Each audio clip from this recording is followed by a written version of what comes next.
maintaining an assumed identity.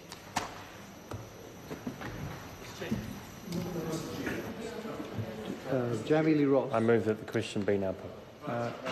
Kelvin Davis. Mr. Chair, so I just want to clarify that. Immunity in the course of acquiring, but then using the assumed identity. Surely that minister would mean that in the course of using that identity, going about undercover,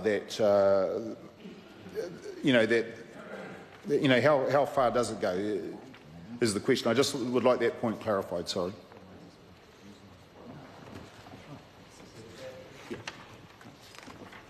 Can I just use this example, that this relates to, as I said, a person in the course of acquiring, using or maintaining.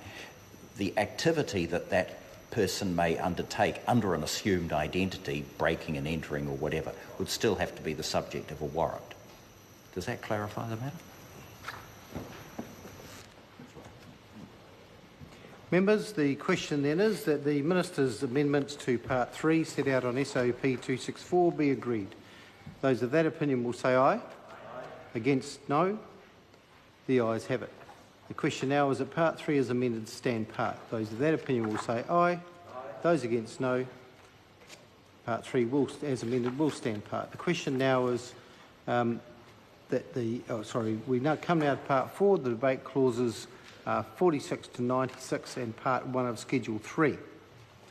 The Honourable Christopher Finlayson.